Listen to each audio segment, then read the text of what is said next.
Hello and welcome to the Raw podcast brought to you by the Sunderland Echo. We're back for another preview podcast ahead of Sunderland's championship match against West Brom at the Hawthorns. So joining myself, Joe Nicholson, we are joined by Albion writer Jonny Drury from The Express and Star. Jonny, how are you this morning? Yeah, good. Thanks for having me.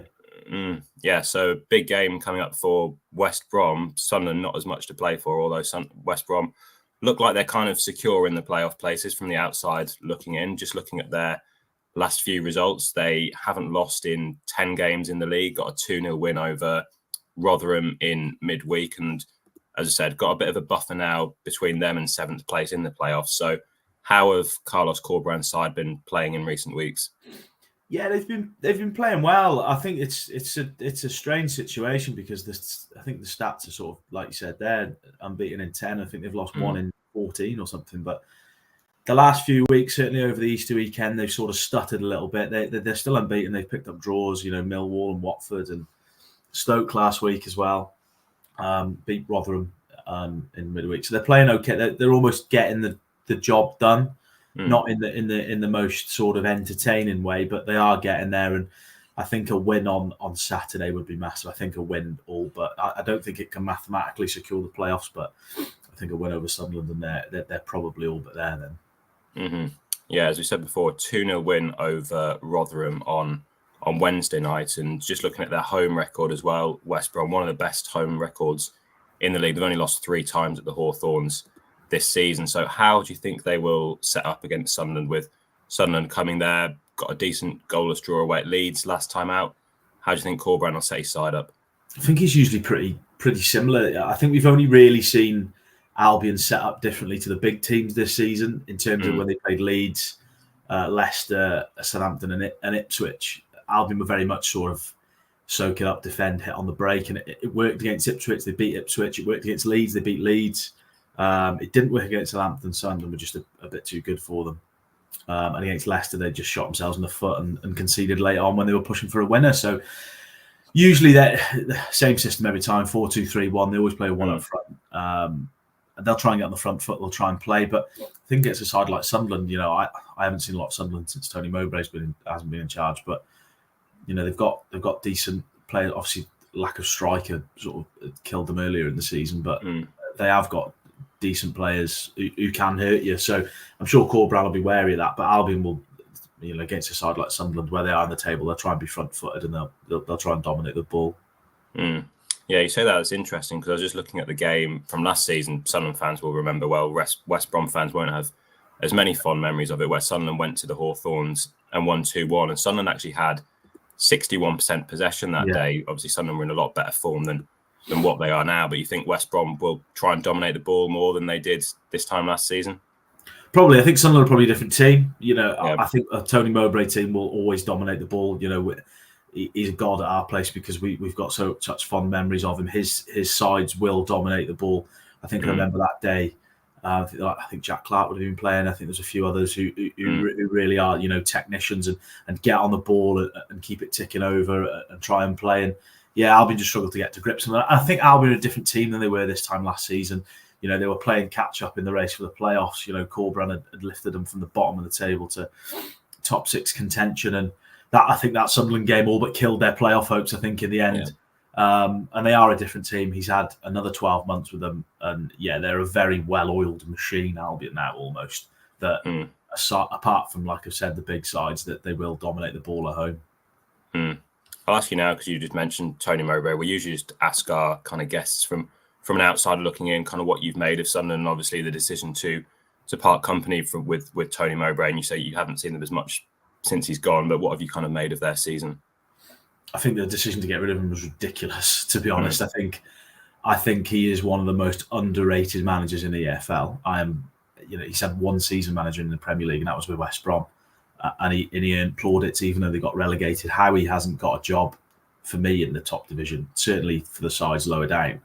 That I think he's still got that to come. And fingers crossed he recovers from his illness now at Birmingham. But I think the decision to get rid of him was just so poor. He got them to a place where they didn't expect to be last season.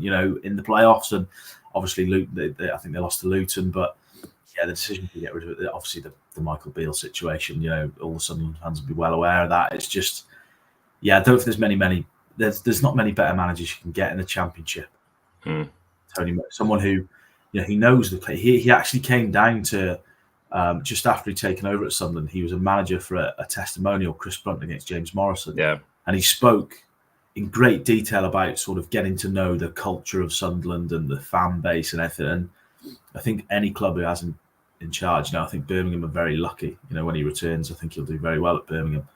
But Sunderland are a club that they should be competing at the top end of the table for me. I know you've had a takeover a few years ago. I think it's imperative probably they get their next appointment right and get someone in.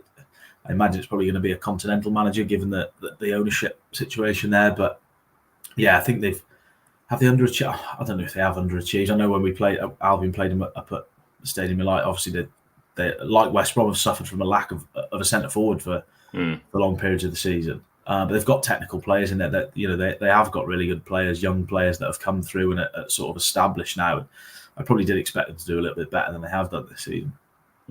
Yeah, that game you mentioned at the Stadium of Light back in December, that was probably one of the highlights of Sunderland's season, where they beat West Brom and Leeds back to back at the Stadium of Light. And just wanted to come on to one player who got injured that day, an ex-Sunderland player, Josh Madger, who has been injured since that game at the Stadium of Light. He injured his ankle, didn't he? But he was back in the squad for West Brom's game against Rotherham on Wednesday night. I think he came off the bench for about 7 minutes at the end. So how much of a part do you think he will play in this fixture coming up on Saturday?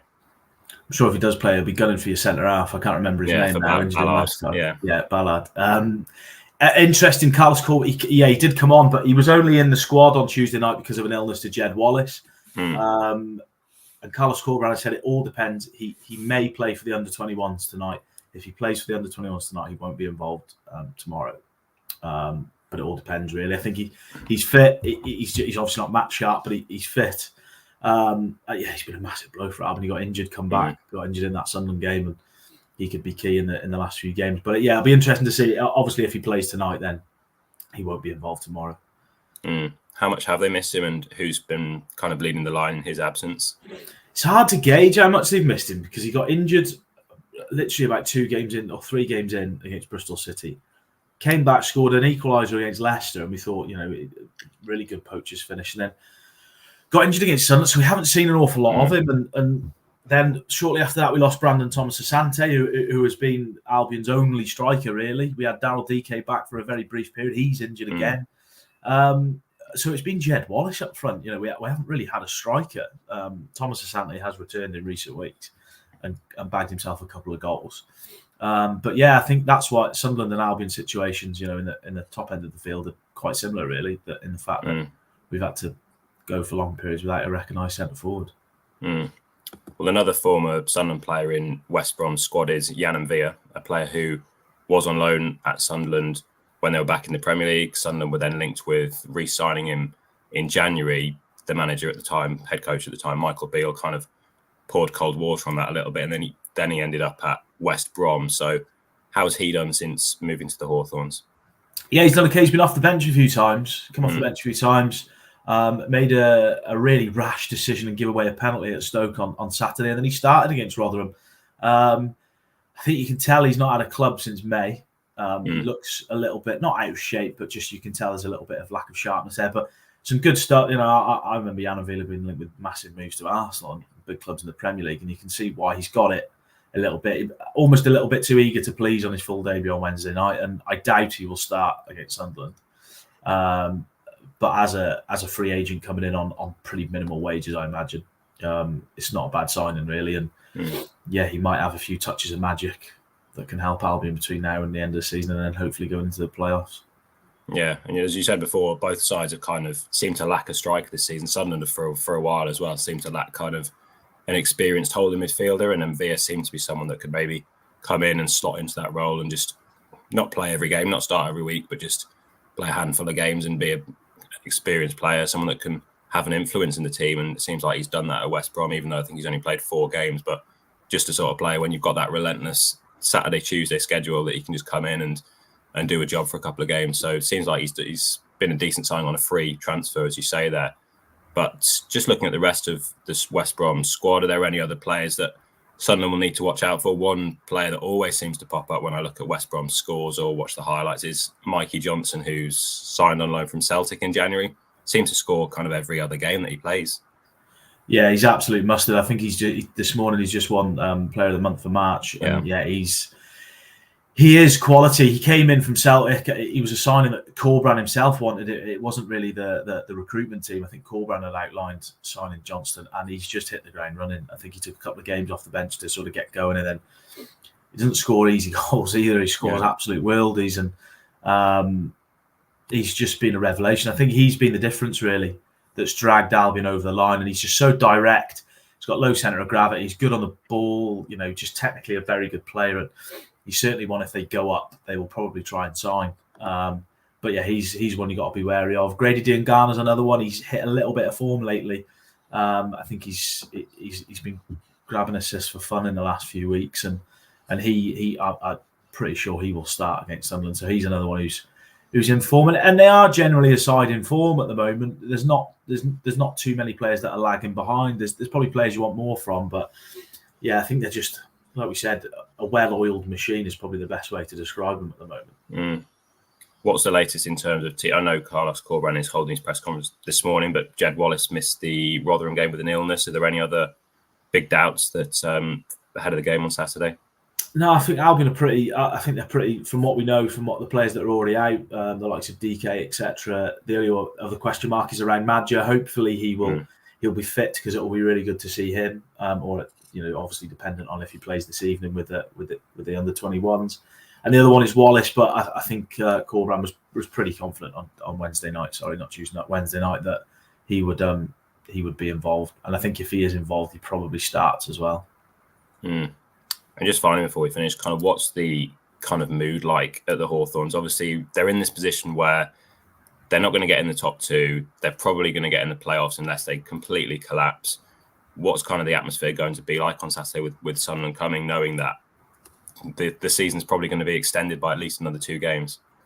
Yeah, it's a strange atmosphere at the moment. I've actually got a piece going out about this today, that Albion been in 5th for about 5 months now, and it's almost been like prolonging the inevitable. And then the atmosphere sort of, there's a section of Albion fans that can kind of get frustrated with Carlos Corberan's style of play sometimes, in terms of the build-up is quite slow, it's quite ponderous. They're just waiting for teams to move or make a mistake and pick a gap. And football fans, some sort of sections of fans get quite annoyed, and that sort of crept back in the last few weeks with results. Only picking up a few draws. But I imagine it'll be pretty good. It's close to a sellout on Saturday, which Albion have had an awful lot of them this season, which is quite strange in the Championship, certainly in recent years. But I think it'll be a good atmosphere. Sunderland always bring a very well supported side, and the atmosphere from that end will be fantastic. It'll certainly be a lot different to Tuesday night. There was about 100 Rotherham fans made the trip on there on Wednesday night even. But yeah, it should be pretty good. I think the anticipation is there. I think it's just a will now to get it signed off, so we can just enjoy the last couple of games of the season, and then prepare for the playoffs. So hopefully it'll be pretty raucous at the Hawthorns on Saturday. And we just finished by just asking our guests for a quick score prediction. How do you think the game's going to go, and how West Brom will match up against Sunderland? I think it'll be quite tight. I think Sunderland have still got players, and despite having a disappointing season, they've got players in there who can hurt you. So I'm going to go 2-1 to Albion, but I'm going to say that Sunderland will take the lead. Yeah, as you mentioned, Sunderland do have some of their kind of injured players, more attacking players coming back now. Jack Clark's back. He started against Leeds and Bristol City the last 2 games. Patrick Roberts is back now. He started against Blackburn, didn't look ready. He's come off the bench the last few games, so he's going to be, if they can get him back up to full fitness, that'll be a boost. But I was going to go for a West Brom win as well, so I think I might go 2-0. I think Corberan's side, they always seem to be very well drilled, very well organised, hard to break down. So I think it might be a tough one for Sunderland, but they did keep Leeds out in midweek, got a very respectable goalless draw there at Ellen Road. So that'll be something for them to build on. But I think West Brom might be too strong on Saturday. But we'll see how it goes. Jonny, thanks a lot for joining me on the latest episode of the Raw podcast. And for all the latest Sunderland news and build-up ahead of Saturday's match, you can head over to the SAFC section of the Sunderland Echo website. interim head coach Mike Dodds will be speaking to the media on Friday afternoon. So look out for his quotes and what he says over on the website as well. And we'll also have live updates, analysis, reaction, and more from the Hawthorns as Sunderland face West Brom. So once again, thanks a lot for listening to the Raw podcast.